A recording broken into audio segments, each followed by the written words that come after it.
El Chapo, the leader of the Sinaloa cartel, serving life without parole plus 30 years and $12.6 billion seized. Stuart Parnell, a peanut tycoon serving 28 years for poisoning the food supply, and Stanford, a billionaire banker serving 110 years in federal prison and ordered to forfeit $5.9 billion. These aren't just criminals, they were billionaires, and now they're inmates. And wait till you see who lands at number 6. Your jaw will hit the floor.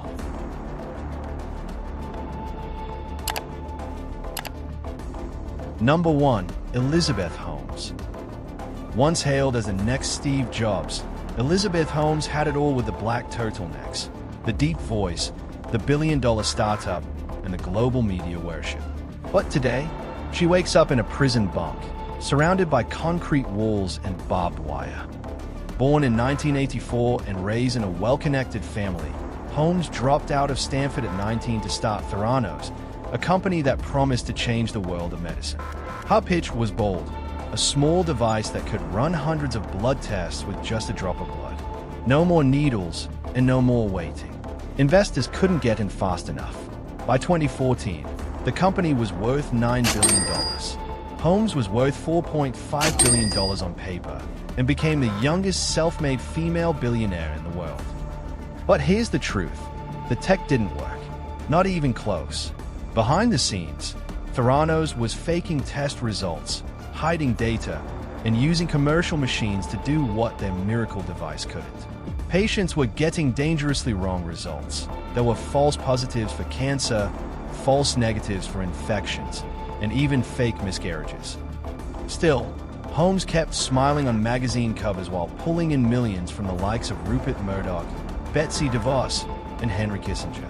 It wasn't until a journalist from the Wall Street Journal started asking tough questions in 2015 that the whole thing began to unravel. What followed was a federal investigation, a courtroom circus, and a fall so dramatic it became a Hulu series called The Dropout. In 2022, Holmes was convicted of fraud and conspiracy, not for endangering patients, but for lying to the people who bankrolled her dream. She was sentenced to 11 years and 3 months in prison and ordered to pay $452 million in restitution. She began her sentence in May 2023 at a minimum security women's prison in Bryan, Texas. Her projected release date, August 2032, assuming she behaves. Inside prison, Holmes has called the experience hell and torture. She still insists she didn't mean to deceive anyone, just a failed founder with big dreams. But the courts didn't buy it.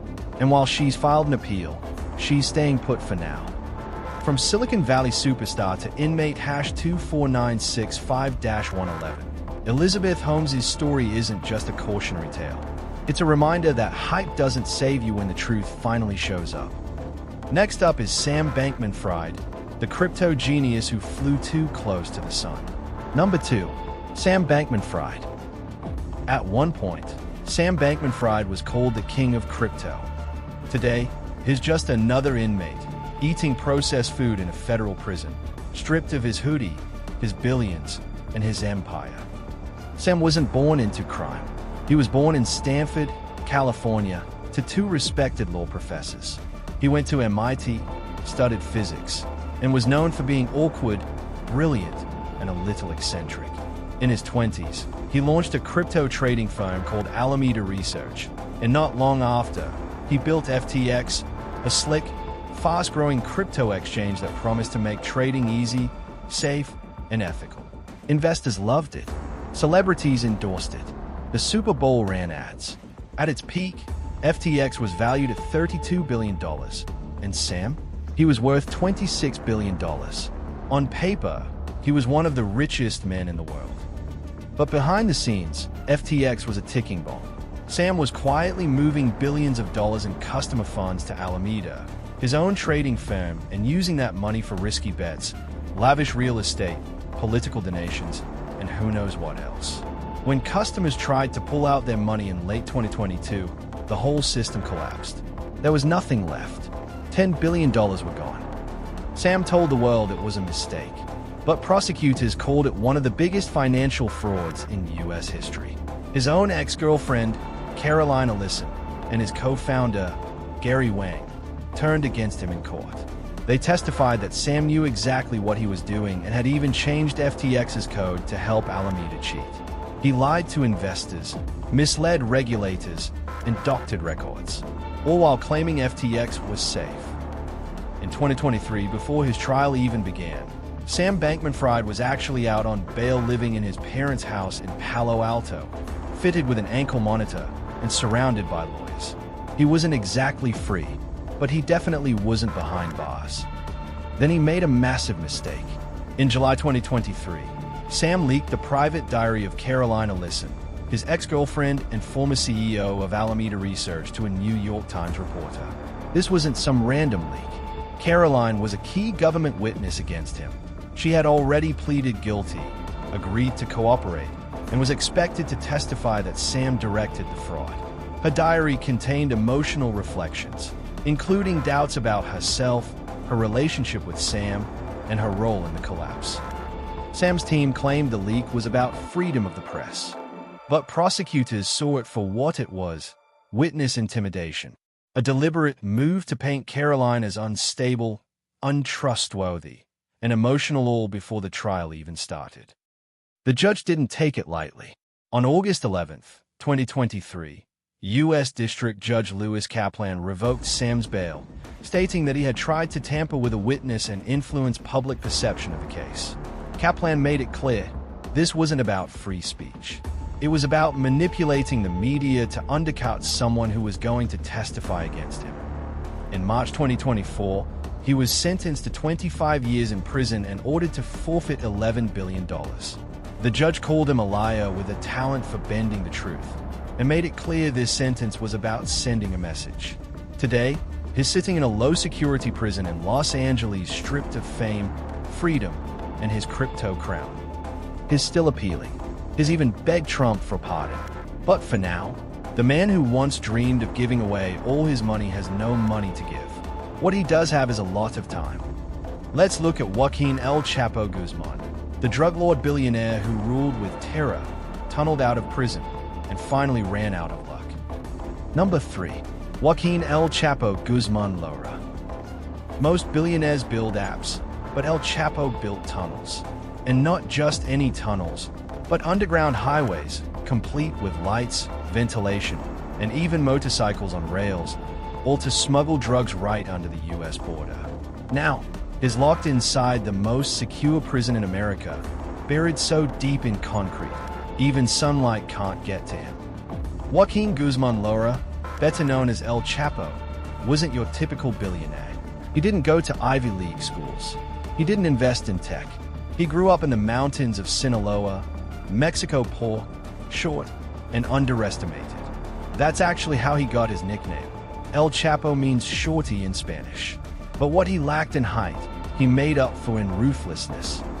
He started small with running errands for drug traffickers in the 1980s. But by the time the dust settled, he was running the entire Sinaloa cartel, the most powerful and violent drug operation in the world. Forbes even listed him as a billionaire between 2009 and 2012. His cartel trafficked massive amounts of cocaine, heroin, meth, and marijuana into the United States, and his business model ran on bribes, brutality, and blood. It's estimated the cartel was responsible for over 34,000 deaths. El Chapo was a ghost. Every time Mexican authorities caught him, he escaped. In 2001, he slipped out of prison in a laundry cart. Then, in 2015, he pulled off one of the boldest escapes in history, a 1.5-kilometer tunnel dug directly into the shower of his prison cell. The tunnel had electricity, fresh air, and a motorcycle waiting to speed him out. The whole world watched in disbelief. But eventually, even ghosts run out of places to hide. In 2016, after a shootout in Los Mochis, Mexican forces finally caught him again. This time, they handed him over to the United States, where there'd be no more tunnels, no more bribed guards, and no more escapes. His trial in New York was called the trial of the century. Prosecutors laid out decades of violence, corruption, and drug smuggling. Witnesses, including former cartel allies, described everything From AK-47s dipped in gold, to bribes paid in briefcases, to murder orders whispered over encrypted phones. El Chapo was found guilty on all counts in 2019. The sentence: life without parole plus 30 years, plus $12.6 billion in forfeitures. And his new home? ADX Florence in Colorado, a supermax prison known as the Alcatraz of the Rockies. It's designed to break even the most dangerous men alive.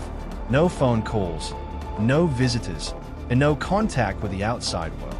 Just 23 hours a day alone in a concrete box. He complained, filed appeals, and asked for visits with his wife and daughters.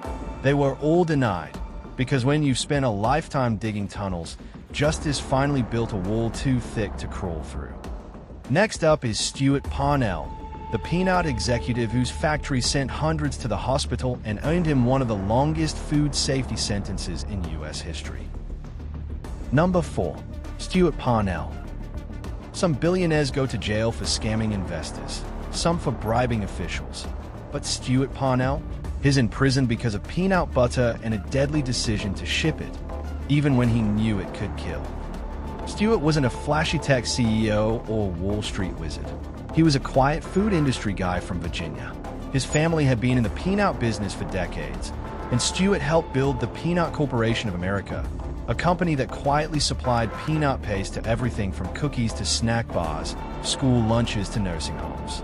By 2008, PCA had a $25 million operation, shipping to massive brands like Kellogg's. But behind those clean labels was a dirty secret. Inside PCA's Georgia plant, conditions were a nightmare. Cracks in the roof, rats in the walls, water leaks dripping near the production line. And worst of all was Salmonella, a deadly bacteria that can cause severe illness, especially in kids and the elderly. But instead of shutting things down and cleaning house, Stuart Parnell made a horrifying choice. When test results came back positive for contamination, he didn't wait for retesting. He didn't notify customers. He sent an email that would become infamous. Just ship it. That one phrase triggered one of the deadliest food outbreaks in U.S. history. Contaminated peanut products killed 9 people and sickened over 22,000 across 46 states. Some victims were toddlers, and others were nursing home patients. One woman, Shirley Ulmer, a cancer survivor, died just days after eating a contaminated cracker. The ripple effects were enormous. Over 3,900 products were recalled. Famous brands like Keebler and Famous Amos were swept up in the panic.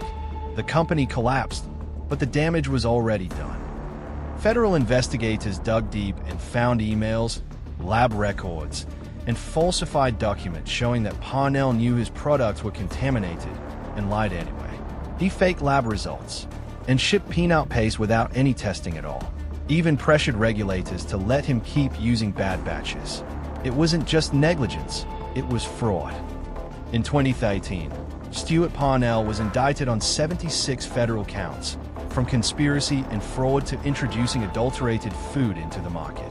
During the 2014 trial, jurors heard from whistleblowers, food safety officials, and even Stuart's own employees. Prosecutors presented over 1,000 pieces of evidence, including the haunting paper trail, the emails, the lab notes, and the COAs he forged. In 2015, he was sentenced to 28 years in federal prison, the harshest sentence ever handed down for a food safety crime in the U.S. His brother Michael got 20 years. Other employees received shorter sentences for cooperating. Stuart was 61 at the time. For him, 28 years is essentially a life sentence. He's currently locked up at FCI Hazleton in West Virginia, a prison nicknamed Misery Mountain. His release date?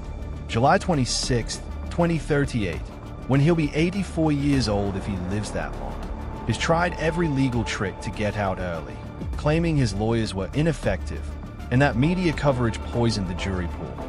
So far, every appeal has failed. Parnell once told a courtroom the outbreak was a nightmare and apologized. But he never explained the emails, never admitted to faking the tests, never truly owned the full weight of what he caused. For the families of the 9 people who died, that silence speaks louder than any sentence.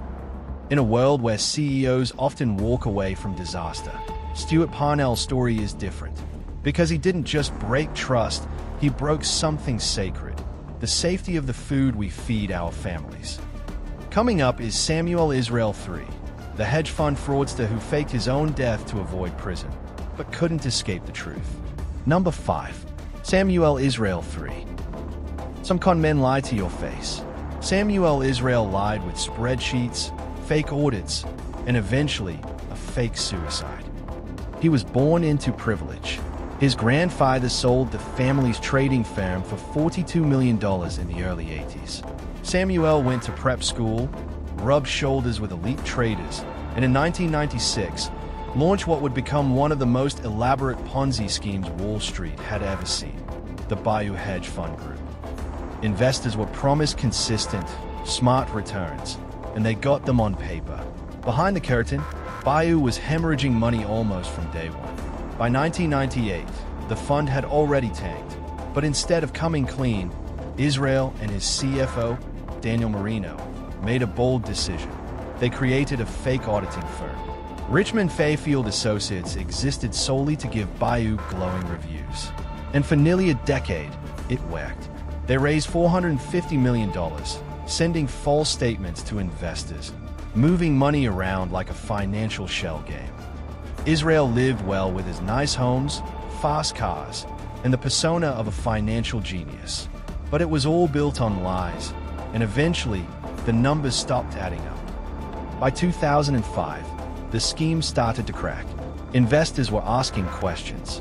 Redemptions were piling up.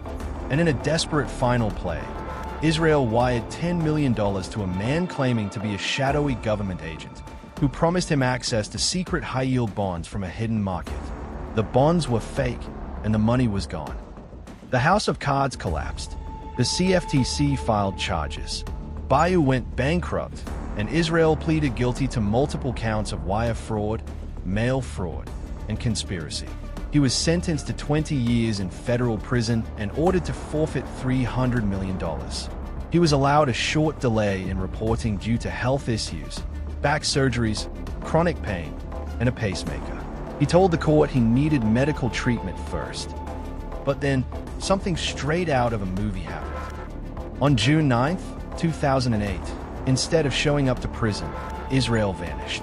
His SUV was found abandoned on Bay Mountain Bridge, with "Suicide is painless" scrawled in the dust on the hood. Inside, a suicide note. The assumption was that he had jumped. The media exploded, police searched the Hudson River, and America's most wanted aired a special. But the truth was more bizarre than fiction. Israel had faked the whole thing with the help of his girlfriend, Deborah Ryan, who parked an RV nearby with his supplies. He spent 3 weeks hiding in a Massachusetts campground, living off canned food and paranoia. Then came the twist: Ryan was arrested. His mother begged him to turn himself in. And on July 2, 2008, Samuel Israel III walked into a police station in Southwick, Massachusetts, and gave himself up. He got an additional 2 years for bail jumping. The court also revoked his recommendation for a cushy, low-security prison, as he'd proven he couldn't be trusted. The man who once managed millions was now headed for a hard time. He's currently locked up at FCI Butner Low, a federal prison in North Carolina, the same complex that once held Bernie Madoff. He's 66 now, frail, and still battling chronic health issues. His release date is May 10, 2026, but has tried more than once to get out early. In 2014 and again in 2019, he filed for compassionate release, citing a failing pacemaker and severe spinal degeneration. Both times, Judge Colleen McMahon said no, arguing that letting him out would make a mockery of the sentencing process. His tale was turned into a book, Octopus by Guy Lawson, and featured in American Greed under the haunting title, Suicide is Painless. Finally, Alan Stanford, the billionaire banker who built a fake empire of certificates of deposit and now sits in a U.S. prison with a 110-year sentence. Number 6. Alan Stanford. Have you heard of the man who ran the second largest Ponzi scheme in U.S. history and received a 110-year sentence for it? That's Robert Alan Stanford, a former knight, sports tycoon, and billionaire banker turned federal inmate #35017-183. At his peak, Alan Stanford wasn't just rich, he was royalty in the Caribbean. Private jets, luxury estates, and entire banks were under his control. In Antigua, where he based his offshore empire, locals called him Sir Alan. He had a $100 million sports complex, funded televised cricket matches, and once offered $20 million to a single winning team. But none of it was real. Behind the white suits, island mansions, and investment genius facade was a man running a $7 billion fraud with paper-thin lies, phony accounting, and a Ponzi scheme that unraveled lives across the globe. Alan Stanford was born in 1950 in Mexia, Texas, a small, dusty town where his father served as mayor. He came from modest roots, but thought big. After studying finance at Baylor, Stanford made his first real money flipping distressed properties during the Texas oil bust in the 80s. Alan projected wealth, exclusivity, and trust in the U.S. Stanford Financial Group. His pitch? High return certificates of deposit, CDS, offered through his offshore bank, 10% returns, safe, stable, and globally diversified. But there were no safe assets, just a growing black hole. By 1985, he launched a tiny offshore bank in Montserrat, later moving it to Antigua and rebranding as Stanford International Bank, SIB. In 1994, just as the British cracked down on financial secrecy, Antigua welcomed him with open arms. Stanford became the island's largest employer, donor, and political puppet master. He donated millions to infrastructure and even got knighted for his philanthropy. Stanford told investors he was putting their money into secure securities and blue-chip investments. But in truth, he was spending it on himself. Yachts, jets, and mansions. He had a 6-foot extension on his personal yacht that cost $12 million. He ran his personal businesses using client funds, gave out massive loans to cronies that were never repaid, and used new money to pay off old investors. It was a classic Ponzi playbook. The brochures were forged, the audits were fiction, and the investors were real people, retirees, teachers, military families, more than 28,000 of them. They trusted him with their savings, and many lost everything. U.S. regulators, including the SEC, had suspicions as early as 1997. They even warned in diplomatic cables that Stanford might be bribing officials and laundering money. Still, no action. Not until after Bernie Madoff's collapse in 2008 made Ponzi schemes the hot ticket for scrutiny. In February 2009, the FBI and SEC raided Stanford's offices. Within months, he was arrested in Virginia, reportedly trying to flee to Antigua, where he still held political sway. His empire, gone in an instant. Stanford was indicted on 21 counts, from wire and mail fraud to money laundering and obstructing the SEC. His trial started in Houston in 2012. After 6 weeks of damning testimony and 3 days of jury deliberation, the verdict was swift. Guilty on 13 out of 14 counts. His old college roommate, James Davis, flipped on him, revealing how the fraud worked from the inside. Davis got 5 years, and another exec, Gilberto Lopez, got 20. But Stanford, on June 14, 2012, Judge David Hittner handed down 110 years without parole. Stanford was also ordered to forfeit $5.9 billion, money he no longer had. In fact, he'd been declared indigent 2 years earlier.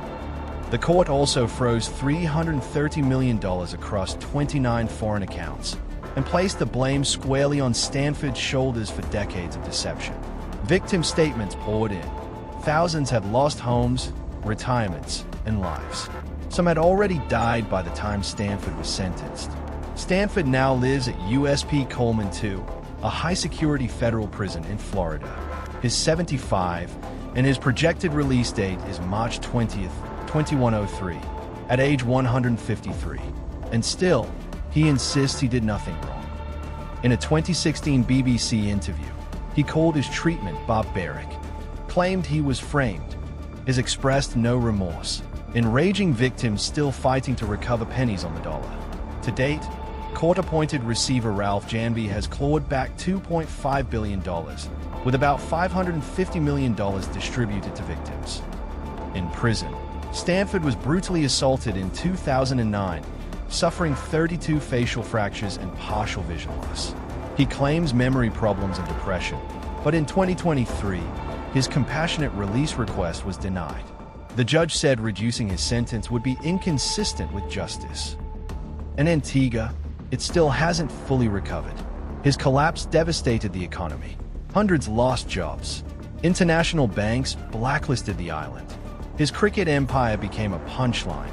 The England and Wales Cricket Board once took a $20 million check from Stanford, only to learn it was backed by fake money. They never cashed it. For years, they believed the rules were for other people. That money made them untouchable. Well, it didn't. In the end, the system they gamed caught up with them slowly, brutally, permanently. Who do you think deserved their sentence the most? Let us know in the comments.